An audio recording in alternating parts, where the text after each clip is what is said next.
자, 오늘은 영원히 빛나는 삶이라는 제목으로 말씀을 드리겠습니다. 자, 세상에서 여러 스타들이 있습니다. 이렇게 TV에 나오는 가수도 스타고 탤런트들도 스타고 또 스포츠의 그러한 스타들도 있습니다. 그러나 이런 스타들은 이 세상에서 잠깐 빛납니다. 그래서 1년 혹은 5년, 10년 빛납니다. 이 세상에서 몇십 년, 몇백 년 이렇게 영원히 빛나는 게 아니에요. 언젠간 다 시듭니다. 그러나 하나님을 믿는 백성들에게는 영원히 빛나는 삶이 있습니다. 거기에 대해서 성경을 어떻게 말씀한가에 대해서 말씀을 드리겠습니다. 자, 어떤 왕이 사자를 보냈습니다. 이 사자가 말을 타고 어떤 집에 당도했습니다. 집에 당도해서 어떤 젊은 사람 한 사람을 불러냅니다. 왕의 명령을 가지고 왔습니다. 이 젊은이가 얼떨떨합니다. 아니, 왜 왕이 나를 부르는가? 그래서 왕명이 무엇입니까? 그러니까 너는 내일 정오까지 왕궁에 오너라. 네 신변을 정리하고 왕궁으로 오너라. 이 청년이 좋은 일입니까? 나쁜 일입니까? 이 전령이 사자가 짜증내면서 말합니다. 오라면 올 것이지 왜 말이 많냐 이렇게. 그러니까 더 불안한 거예요. 그래서 도저히 그 왕 앞에 혼자 갈 수가 없어요. 자기가 지난날 해고해 보니까 잘한 것도 있는 것 같지만은 잘못한 것이 많은 것 같아요. 내가 혹시 왕을 비방해서 그 소리가 들어가지고 왕이 날 잡아들인 게 아닌가. 또 신변을 정리하고 친구들 관계를 정리하니까 이게 내게 어떤 화가 미치고 나 이제 한번 들어가면은 왕의 심판받고 영영 내가 세상에 나오지 못하는 거 아닌가. 너무나 불안했어요. 그래서 날마다 만나는 가장 좋은 친구를 찾아갔습니다.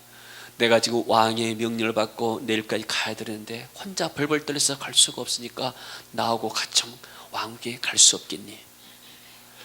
이 친구는 날마다 너 없으면 못 산다고 그런 친구예요. 근데 이 친구가 매정하게 말합니다. 나는 너와 왕궁에 갈 수 없어. 딱 한마디로 이런 제 끊어버려요. 너무나 마음이 상처받고 많이 아팠습니다. 세상에 나는 저 없으면 못 산다고 이렇게 액을 먹고나면서 나는 널 위해서 산다고 이렇게 했는데 이 친구가 그냥 매몰차게 나갈 수 없다고 끊어버리다니 너무나 낙심이 됐습니다. 그래서 또 다른 친구를 생각했습니다. 누가 나하고 같이 할 수 있는가? 그래서 일주일에 한 번 만나거나 한 달에 간혹 한 번 만나는 그래도 끊임없이 나를 이렇게 교제하고 사랑하는 사람들이 있어요. 그 친구를 찾아갔습니다. 내가 이렇게 해서 왕궁의 불을 받았다. 해를 당할지 상을 받을지 내가 알 수가 없는 것이다. 나와 같이 갈 수 없겠니? 그러니까 이 친구가 내가 왕궁 문 앞에까지는 가지만은 왕 앞에는 갈 수가 없다. 너 혼자 들어가거라. 또 너무나 실망했어요. 그래서 누구를 같이 데리고 갈 것인가? 나 혼자서는 도저히 갈 수가 없는데 궁리궁녀다가 1년에 한 번 만나는 어쩔 때는 또 2년마다 한 번 만나는 그런 가끔 만나는 친구가 생각났어요. 그래서 그 친구에게 한번 안 될 줄 알고 뻔히 알면서 친한 친구를 또 안 간다는데 무슨 이 친구가 겠는가? 별로 기대도 않고 그 친구에게 가서 말했어요. 내가 이런 당해서 왕이 불을 받았다. 내가 죽을지 살지 모른다. 나와 같이 왕 앞에 갈 수 있겠니? 이 친구가 그런 일이 있었냐? 그럼 내가 너 가고 말고 내가 너 간 데까지 어디까지 다 가겠다. 다 이렇게 단번에 말하는 거예요. 너무나 기뻤어요. 이 세 친구는 무엇을 말할까요? 왕의 불을 받았다는 것은 이제 죽을 날이 임박해서 이렇게 하나님 앞에 설 것을 말하는 거예요. 죽음이 왔다는 거예요. 가장 좋은 친구, 매일매일 만나는 친구, 나는 너 없으면 못 살고 나는 널 위해서 산다고 고백했던 그 친구는 무엇인가? 이 세상의 돈이에요. 돈은 죽음 앞에서는 힘을 못 써요. 내가 숨이 끊어지는 순간에 내가 수했던 모든 돈들은 나와 빠이빠이요. 아무 관계가 없는 거예요. 돈은 죽음을 따라오지 못해요. 그리고 두 번째 친구는 일주일에 만나거나 또는 1년에 만나거나 늘 항상 교제했던 그런 사람들, 어떤 친구들인가? 가족과 친척들이에요. 가족들도 죽음 앞에서는 무덤까지는 같이 못 들어가는 거예요. 무덤의 입구 장례식 하면서 무덤 안까지, 앞에까지는 갈 수 있지만은 그러나 무덤 안까지, 죽음까지는 같이 갈 수 없는 것이에요. 세 번째 친구가 무엇인가? 세 번째 친구는 1년에 한 번이나 혹은 2년에 한 번이나 만났던 친구, 선행이요. 선행은 죽음까지 갖고 가는 거예요. 착한 일하는 거. 이게 유대의 탈무드에 나오는 이야기입니다. 세상 사람들은 이 세상이 영원하다고 생각합니다. 오직 돈만을 추구하며 살는데, 그러나 이 돈이라는 것은 세상에 육신에 있을 때까지만 필요하고 육신의 장막을 벗어난다는 아무 관계가 없는 거예요. 가족들도 나를 사랑하고 가족의 울타리의 소리가 살고 있습니다. 그러나 우리가 죽음 앞에서는 가족도 나를 따라올 수가 없는 거예요. 오늘 성경의 디모데후서 4장은 사도 바울의 마지막 서신입니다. 사도 바울이 총 87장을 썼어요. 성경 13권에다가 87장을 썼는데 오늘 4장은 마지막 유언과 같은 장이에요. 근데 사도 바울은 결혼하지 않았어요. 아들이 없어요. 자녀가 없어요. 그래서 믿음의 아들을 디모데에게 유언을 하고 있는 거예요. 뭐라고 유언한지 볼까요? 1절 한번 같이 읽어봅니다. 하나님 앞과 살아있는 자와 죽은 자를 심판하실 그리스도 예수 앞에서 그가 나타나실 것과 그의 나라를 두고 엄히 명하노니, 살아계신 하나님은 지금도 살아계십니다. 그리고 예수님은 어떤 분인가? 죽은 자를, 살아있는 자와 죽은 자를 심판하실, 그러니까 예수님은 마지막 때 모든 인류를 심판할 심판자로 지금 서신 겁니다. 그러니까 우리 모든 사람들은 개인의 종말이 있다는 거예요. 여러분, 개인의 종말이 있고 또 어떤 나라나 민족도 종말이 있어요. 기업도 마찬가지예요. 기업도 30년, 50년 가게 되면 없어질 기업들이 많아요. 기업을 세우고 사업체를 세우지만은 어떤 사업체는 1년 만에 망하고 어떤 사업체는 5년 만에, 어떤 사업체는 100년 만에 쓰러지는 사업체가 많아요. 개인의 종말도 있고 기업의 종말도 있고 나라의 종말도 있어요. 우리나라도 보게 되면 고구려의 백제 신라, 지금 나라가 사라졌어요. 민족은 있지만은 나라는 사라지는 거예요. 고려도 사라지고 이시조선도 사라지고 이제 대한민국이라는 나라예요. 그러니까 모든 개인의 종말이 있고 나라의 종말이 있고 그리고 세상의 종말이 있는 거예요. 아멘. 이 세상도 반드시 종말이 있습니다. 시작이 있으면 끝이 있는 겁니다. 근데 지금 사도 바울이 디모데에게 지금 우리가 하나님 앞에 설 것을 생각하면서 내가 너에게 명령한다, 그렇게 말하죠. 여러분, 말세에 가까울수록 사람들은 하나님을 찾지 않는다고 그랬어요. 3절에 보니까 때가 이르면은 사람이 바른 교훈을 받지 아니하고 귀가 가려워서 자기의 사욕을 좇을 스승을 많이 두고 그 길을 진리에서 돌이켜 허탄한 이야기를 따르리라. 오늘날 이렇게 풍속도가 많이 달라지고 있습니다. 문화가 달라지고 있어요. 공항을 가거나 어디 터미널 가거나 사람들이 막 있는 곳에 가게 되면은 사람들의 표정이 옛날에 모이면서 이렇게 얘기하고 말하는데 요즘은 전부 다 스마트폰 가지고 이렇게 인터넷 검색하거나 채팅하거나, 이게 풍속도예요. 그 채팅하면서 복음을 전하고, 나는 오늘 아침에 하나님 이런 말씀을 받는데 너는 하나님 어떤 음성을 들었느냐, 나는 기도에서 이런 응답 받았는데 너는 어떻게 했느냐, 이런 별로 하지 않아요.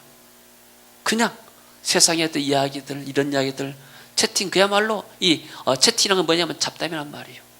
별로 이렇게 어떤 유익이 없는 그런 것들, 허탄한 이야기에 시간을 많이 빼고 있습니다. 어제는 어떤 목사님이 전시한다고 해서 터미널을 갔어요. 터미널 2층에서 무슨 미술관에서 전시한다고 그래서 2층에 가니까 영화관이 있고 커피 파는 샵이 있고 젊은 사람들이 확 집결하면서 얼마나 많이 다는데, 연말 되고 주말 되니까 이 젊은이들이 어디를 다니는가, 다 이렇게 영화 보러 다니고 쇼핑으로 다니고 전부 다 이렇게 다니는 거예요. 정말로 이 젊은이들이 하나님을 찾아서 교회를 오는가?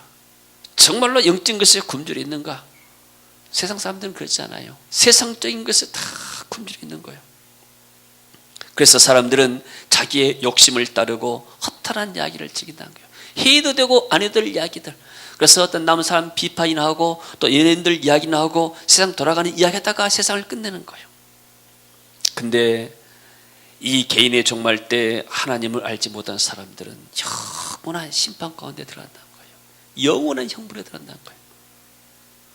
여러분, 하나님을 떠나면 어떻게 될까요? 죄가 들어오죠. 마귀가 그 집안을 완전히 장악해버려요. 마귀가 집안을 장악하면 마귀는 다 멸망시킨 존재예요. 도둑질하고 죽이고 멸망시킨 존재입니다. 올해 이렇게 현장에서 어떤 할아버지를 만났는데, 그 할아버지가 예수를 영접하고 집에 가서 예배를 드리자 하니까 이 할아버지가 우리 집에는 못 간다고 이렇게 한다는 거예요. 그래서 왜 그러냐니까 자기 집에 아들이 정신병자로 지금 집안에 있다는 거예요. 가서 좀만 건들면 화가 나가지고 집안 난리 쳐보니까 아버지도 건들 수가 없다는 거예요. 얼마나 가슴이 아픈 부모가 찢어지겠어요. 모든 부모들은 자식들이 다 잘 되기를 원하는 거예요. 그러잖아요. 아무리 내가 돈을 많이 벌고 높은 자를 낳더라도 자식이 안 되게 되면 행복이 없는 거예요. 근데 자식이 사랑구실 못하고 부모의 말도 안 듣고 오히려 가정에서 하게 되는, 이 자녀들도 자기 마음대로 할 수가 없는 거예요. 사탄에게 붙잡혀 버리니까 이것이 자기 마음대로 할 수가 없는 거예요. 여러분, 정말로 이렇게 울고 있는 이런 사람들이 많은 거예요. 하나님을 떠나오니까 마귀가 집어버리니까 그 가운데 재앙이 임하죠. 저주가 임하죠. 정말로 살고 싶지 않는 지옥 같은 삶을 사는 사람들이 많은 거예요. 그리고 이 겨울에 또 죄 때문에 감옥에 가서 고통받는 사람도 많아요. 여러분, 감옥에는 스팀이 빵빵 나오고 히터가 나오고 그런 데가 아니에요. 잠자리도 불편해요. 그리고 거기서 지낸 사람들이 어떤 사람들인가? 전부 다 내 이웃이 좋은 사람들이 아니에요. 전부 다 죄짓고 온 사람들, 전부 다 인생의 어떤 막장 인생을 살아온 사람들이 내 이웃이단 말이에요. 그래서 늘 날마다 보고 살아야 돼요. 세상에서도 지옥이 가장 비참한 것이 아니에요.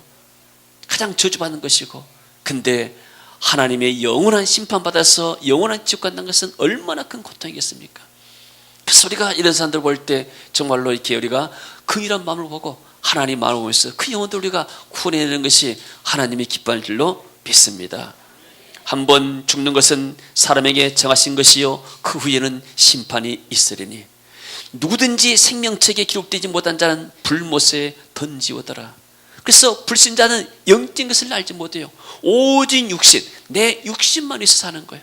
내가 육신이 건강하기 위해서는 잘 먹고 좋은 옷을 입고 또 이렇게 좋은 운동을 하고 내 오직 육신만 위해서 사는 거예요. 육신의 삶을 위해서 가장 필요한 것이 뭔가? 돈. 그래서 사람들은 돈만 찾고 가는 거예요. 돈 하다가 사람이 인생이 도는 거예요. 이렇게 하나님도 떠나버리고. 여러분, 우리에게는 반드시 하나님의 그러한 종말이 심판대가 있다는 사실을 우리는 알아야 기억해야 할 줄로 믿습니다. 근데 죽음 이후에 영생하는 길이 있습니다. 예수 그리스도를 통해서 내가 죄사함 받은 사람들, 하나님의 자녀 된 사람들은 그때부터 하나님께 기도하면서 하나님의 응답을 받고 살 수가 있습니다. 할렐루야.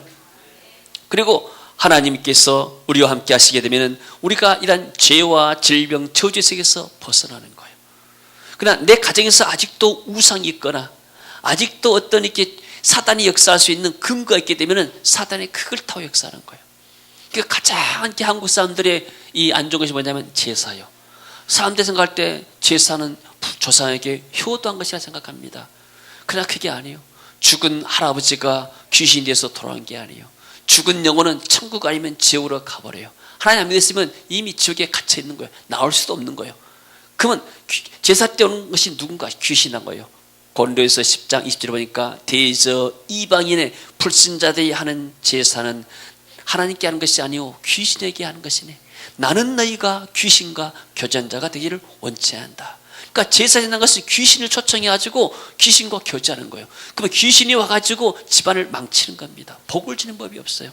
그래서 우리가 예수 그리스도를 믿고 성령이 내 안에 오게 되면 사탄의 세력들이 떠나게 되고 어둠의 영들이 떠나게 됩니다. 그러면 내 생각이 밝아지고 마음이 밝아지고 내 생활이 밝아진 줄로 믿습니다. 할렐루야. 그리고 이 구원받은 성도들을 하나님이 죄 천사를 통해서 지켜주는 거예요. 할렐루야. 우리 딸 사라가 이렇게 방학이 돼서 한국에 비도학교에서 나왔는데 우리가 제가 부목사에 있을 때 2층 집에 살았어요. 주택에서. 근데 사라가 이제 이렇게 그 당시에 3살 4살쯤 됐을 거예요. 근데 엄마가 2층에서 이렇게 빨래를 넣었는데 이 사라가 굴러서 2층 계단에서 1층까지 쭉 일자로 돼 있는데 앞에는 철문이 와가지고 있고 뭐지 쿵 소리 난 거예요. 굴러가지고. 그러면은 보통 아이가 이렇게 굴렀으면 엄청나게 다치잖아요. 근데 나중에 보니까 별로 다치지 않았어요. 왜? 하나님이 천사를 통해서 아이를 이렇게 지켜줬고 받아줬구나. 할렐루야. 여러분, 천사가 우리의 자녀들, 우리의 모든 현장들을 지켜줍니다. 내가 알지 못했는데, 알지 못할 때 내 교통사고 당할 위험도 많이 있을 수 있는 거예요. 그러나 하나님이 그때마다 우리에게 피할 길 주시고 주의 천사를 통해서 지켜준 줄로 믿습니다. 우리가 기도할 때 하나님이 주의 사자를 보내가지고 우리의 발걸음을 지키고 우리 앞길을 지켜준 줄로 믿습니다. 그리고 우리가 예수 그리스도 안에 있게 되면 분명한 목적과 비전이 생깁니다. 내가 하나님을 알지 못하게 되면 내가 어디서 와서 무엇 때문에 삶이 어디로 가는가 알 수가 없습니다. 그래서 세상 사람들 눈에 보이는 대로 돈 많이 벌어서 출세한 것이 이 세상에서 잘 산 건 줄 알아요. 높은 자리로 와서 떵떵거리면 잘 산 줄 알아요. 그러면 어떤 사람 행복했어요? 북한의 김정은이가 최고로 성공한 사람이요. 제일로 높은 자리에죠. 북한의 모든 전 재산이 전부 다 자기 것이죠. 얼마나 행복하겠어요? 근데 그 사람이 행복하겠습니까? 행복하지 않아요. 사람은 높은 자리에 올라가서 돈, 권력과 돈이 전부 다가 아니단 말이에요. 하나님 만나지 못하게 되면 그 인생이 마귀에 붙잡히게 되고 히틀러처럼 혹은 어떤 폭군처럼 그렇게 역사에 어명을 남기는 인물이 되는 겁니다. 지금 일본 사람들 총리가 되게 되면은 이 사람들은 그 신사에 가가지고 이렇게 절을 하고 참배를 합니다. 그러니까 세계 여론들이 좋지가 않아요. 그것은 뭐냐면은 그 신사라는 것은 뭐냐면 이 쉽게 말해서 우리나라를 지배했던 일본 사람들, 그러니까 전쟁 일으켜 가지고 많은 사람들을 죽였다는 그 전사자들, 그런 사람들을 위패를 모시는 것이요. 그러면 그 사람들은 역사적으로 볼 때, 세계 역사로 볼 때는 정말로 이렇게 남의 나라를, 약소 나라를 이렇게 찬탈해가지고 총칼로 해서 많은 사람들이 피를 흘리고 정말로 히틀러 같은 그런 사람들이란 말이에요. 그러니까 히틀러 앞에 가서 저런 사람과 똑같단 말이에요. 왜 그렇게 어리석은 일을 할까요? 일본에는 우상이 가득해요. 800만 귀신이 있다고 한다네요. 그러니까 나라가 어둡고 생각이 어두워보니까 뭐가 옳은지를 깨달을 수가 없는 거예요. 그러나 독일 사람들은 자기들이 지금도 히틀러 때 그 나치의 전범들 있으면 지금도 잡아다가 처단해요. 지금도 심판해요. 그러니까 독일이 과거를 떨어버리고 지금 이렇게 세계적으로 강국으로 있습니다. 그 유럽에서 이 시의 공동체가 있는데 유럽에서도 독일이 지금 으뜸이요. 그러니까 짱 강력한 나라가 됐어요. 왜 그래요? 이 사람들이 원래 기독교 나라이기 때문에요. 잘못된 것을 떨어버리고 다시 새롭게 시작하기 때문입니다. 그러나 일본은 계속해서 과거를 허물 덮고 오히려 다른 사람들 또 이웃 나라들에게 여러 해를 끼치게 되고 세계 역사도 영향을 못 미치잖아요. 그러면 반드시 그것은 망하는 푸름 속에 들어가는 거예요. 왜요? 사단이 그 나라 민족을 붙잡고 있고 이런 정치인들을 붙잡고 있기 때문에 그런 겁니다. 여러분, 마귀의 압제에 붙잡히게 되면은 뭐가 목적인지 몰라요. 어떤 학자들은 말해요. 일본은 좀 있으면 망한다고 말해요. 지금 이렇게 원자로가 이렇게 폭발되고 힘들고 여러 가지 지진 나고 굉장히 힘들지만은 정말 역사에서 살지도 모를 그런 나라잖아 말이에요. 왜 그럴까요? 하나님이 복을 주셔야 그 나라가 회복이 될 줄로 믿습니다. 아멘. 그럼 영원히 남는 것이 무엇인가? 2절에 보니까 같이 읽어봅니다. 너는 말씀을 전파하라. 때를 얻든지 못 얻든지 항상 힘쓰라. 보문사의 오래 참음과 가르침으로 경책하며 경계하며 권하라. 마지막에 디모데에게 너는 밥 잘 먹고 건강이라고 말하지 않았어요. 돈 좀 많이 벌어가지고 땅 사고 집 사라 말하지 않았어요. 자녀들을 부지런히 많이 낳아가지고 번성이라 그 말도 하지 않았어요. 하나님의 말씀을 전해라. 여러분, 하나님의 말씀은 영원한 겁니다. 사람은 죽고 역사도 다 흘러가지만 하나님의 말씀은 세세토록 있다고 그랬습니다. 그러니까 하나님은 영원하신 하나님의 말씀, 이 말씀만이 영원합니다. 이 말씀을 내가 받을 때 내 안에 믿음이 생기는 거예요. 할렐루야. 그럼 이 믿음 가지고 따라서 행하게 되면 그게 믿음의 순종이 되고 믿음의 역사를 이룬 줄로 믿습니다. 여러분, 우리가 이렇게 1년 52주쯤하는 우리가 매주일 하나님 앞에 나와서 예배드렸다는 거, 이것도 하나님 앞에 남는 거예요. 아멘. 여러분이 연말돼서 이 예배당에 나와서 예배드렸다는 것 하나님이 다 기억하고 계십니다. 천사들이 여러분의 활동들을 다 천국에다 보고할 줄로 믿습니다. 아멘. 그래서 우리가 예배드린 하는 게 남는 거예요. 또 내가 하나님 앞에 1년 동안 하나님 앞에 기도했던 것들, 기도는 것은 영적인 것이잖아요. 하나님 앞에 내가 기도하면 기도가 향이 돼서 천사들이 받아가지고 하늘나라로 간다고 그랬어요. 그러니까 불신자들은 제사 지내고 뭐 할 때 향을 피우잖아요. 향의 기도를 상징하는 거예요. 우리는 더 이상 향 피우지 않고 그냥 기도로 하는 거예요. 그러나 요한계시를 보게 되면 성도들의 기도의 향을, 향기로운 향을 받아가지고 하나님 길을 오른다고 했습니다. 그러니까 하나님이 이 기도를 너무나 기뻐하신 거예요. 할렐루야. 그리고 말씀을 전파라고 그랬습니다. 가르치라, 전파하고 가르치라, 복음을 전해라. 그리고 5절에 보니까 너는 모든 일에 신중하여 고난을 받으며 전도자의 일을 하며 내 직무를 다하라. 복음을 전한 말이에요. 자, 이 세상에서 효도 중에 효도가 무엇인가?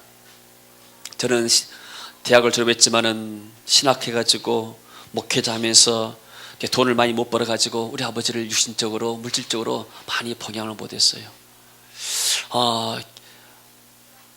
다행히 우리 이렇게 형제간들이 이렇게 착해가지고 부모님을 잘 공경하고 했는데, 근데 저는 제가 목사가 돼서 물질적으로 아버지를 많이 부모님 못머지를 못 도왔다 해서 내가 후회하지는 않아요. 왜요? 그분들이 나를 통해서 이분들이 예수님 믿고 이분들이 하나님 나라의 백성 되고 나중에 영원히 구원받았기 때문에, 할렐루야. 나는 효도 중에 효도가 부모님의 영혼을 하나님께로 인도한 것이다 그래요. 내가 돈으로 소고기 사가지고 부모님 날마다 대접해드리고 만약에 죽었다면 어떻게 되겠어요? 여러분, 혹시 부모님 가운데 하나님 모르는 분이 있으면 여러분들이 정말로 금식하면서라도 여러분들이 그 영혼들을 위해서 기도하고 하나님 앞으로 인도하시기를 축원합니다. 왜? 영혼이 남기 때문이에요. 바울이 디모데에게 너는 복음을 전해서 영혼 구원하는 일을 해라. 전도인의 일을 해라. 그것이 영혼이 남는 것이고, 그리고 하나님이 내게 주신 직분 있지 않느냐? 이 직분을 잘 감당해라. 하나님께서 우리에게 직분을 줄 때는 그 직분을 감당할 수 있는 능력을 준 줄로 믿습니다. 할렐루야. 그래서 이 복음 전하고 영혼 구원하고 지혜 삼는 이 사역이 정말로 하나님 역사에 남는다. 사도 바울이 자기를 말했습니다. 6절에 보니까 전제와 같이 내가 벌써 부어지고, 옛날 구약시대는 이 재물 딱 이렇게 잡아가지고 거기다가 포도주를 붓고 또는 어떤 것을 부어가지고 하나님 앞에 제사를 드렸어요. 자기 자신이 이제 순교의 피로서 하나님께 올려드릴 것을 사도 바울이 지금 말하고 있습니다. 나는 이제 떠날 기회가 가까웠다. 나는 쉽게 말해서 내 달려갈 길을 다 마쳤다. 하나님이 내게 주시는 숙제를 내가 다 했단 말이에요. 근데 내가 하나님 앞에 맡겨진 이 숙제와 사명을 감당했기 때문에 하나님은 8절에 보니까 나를 위하여 의의 멸류관이 예비되었다. 의로우신 재판장이 그날에 내게 주실 것이고, 내게만 아니라 주의 나타나심을 삼하는 모든 자에게도 하나님이 이러한 상을 주실 것이다. 할렐루야. 자, 1년 동안 우리는 하나님의 은혜 가운데서 이렇게 많은 일들을 했습니다. 특별히 지난 5월 달에는 중국 사역자들을 초청해가지고 우리가 섬기면서 그분들에게 은혜를 끼쳤습니다. 또 인도네시아, 필리핀에서 50여 명의 사역자들이 와가지고 우리 교회에서도 훈련했어요. 또 우리가 이렇게 태국, 인도네시아, 또 이렇게 필리핀 여러 지역에 다니면서도 또 여러분들이 기도하고 또 이렇게 헌신해서 우리 같이 사역을 했습니다. 우리가 지나고 보게 되면 그런 일 안 했어도 1년은 지나가고 세월은 지나가는 거예요. 그러니까 남는 것은 뭔가? 우리가 하나님 나라를 위해서 투자하고 하나님 나라에서 헌신했던 것들, 그게 역사에 남는 거예요. 할렐루야. 아멘. 여러분, 하나님께서 우리에게 은혜를 주셔서 우리가 현대를 감당한 것입니다. 저는 특별히 청년들에게 내가 이렇게 말하고 싶어요. 저도 청년 때 25살 때 예수를 믿었습니다. 25살 때는 어떤 면에서 늦었지만은 그러나 늦는 게 아니에요. 이 젊을 때 내가 하나님을 만나고 내가 이 진리를 위해서 하나님 위해서 살았다는 마음이 들게 때, 그때부터 헌신할 때 하나님이 내 삶을 축복하고 내 길을 인도한 것을 봤습니다. 할렐루야. 여러분들 청년의 때 모이시기 바랍니다. 세상 사람들 모이면 뭐합니까? 별것 없습니다. 집에 가서 텔레비 1박 2일 보나, 아빠 어디가 보나 봐도 그게 인생에 어떤 영향을 미친 게 아니에요. 가면 어디 가서 패나 그 땅 가지. 사람 사는 땅인 거 다 어디나 똑같은 거. 이게 뭐가 그래 신기합니까? 그렇게 여러분, 청년들 모이시기 바라요. 모여서 예배하고 하나님의 은혜 받고 젊었을 때 훈련되어서 하나님의 큰 용사로 일어서기를 주 이름으로 축원합니다. 하나님은 범사의 때가 있습니다. 다 흩어질 때가 있고 모을 때가 있어요. 저도 과거에 보게 되면 저는 이렇게 과거에 순복음교회, 지금 백운동에 큰 교회 있는 그 전시는 그 교회에 다녔어요. 청년들이 한 50명 됐어요. 우리끼리 가서 수련했어요. 우리끼리 가서 성령 받고 방언 받고 같이 은혜 받았어요. 청년들끼리 모여서 막 기도하고. 근데 그때 그 청년들이 다 보게 되면은 지금 큰 일을 감당해요. 다 흩어졌어요. 이제 다 흩어졌는데 그냥 그 가운데 목사 순교한 사람이 많고 또 주의 일을 크게 한 사람들이 많은 거예요. 여러분들 청년 때 모이시기 바랍니다. 그리고 우리 세계주님께 하나님이 세계봉헌에서 모이게 만듭니다. 근데 또 교회 목사님도 같이 모여서 이렇게 협력하고 이 사를 감당하잖아요. 이 모일 때 하나님이 역사를 하는 겁니다. 할렐루야. 여러분, 하나님 나라에서 큰 일들을 감당할 사람들인 줄로 믿습니다. 그야말로 좀 한몫씩 할 사람들인 줄로 믿습니다. 의의 면류관 영원한 상급이 우리에게 준다고 약속하고 있습니다.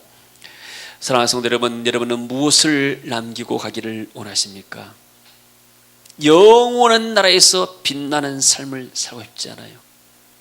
이 세상은 그야말로 잠깐이에요. 그러나 내가 하나님 나라에서 이 땅에서 수고했던 것들이 하나님이 나에게 면류관으로 상급으로 갚아주시는 거예요. 할렐루야. 우리가 수고한 것이 세상에서 수고하면 연봉받고 그러지만은 하나님 앞에 우리가 이 땅에서 물질적인 보상받지 못하지만은 그러나 우리의 수고가 결코 헛되지 않은 줄로 믿습니다. 다니엘서 10장 2절 3절에 보니까 땅의 티끌 가운데서 자는 자 중에 많이 깨어 영생을 얻는 자도 있겠고 수욕을 받아서 무궁히 부끄러움을 입을 자도 있을 것이다. 영원히 빛나는 삶을 사는 사람이 있을 것이고 또 정말로 영원히 부끄러운 삶을 사는 사람도 있을 것이다. 그런데 지혜 있는 자는 궁창의 빛과 같이 빛날 것이요 많은 사람을 옳은 대로 돌아가게 한 자는 별과 같이 영원토록 빛나리라.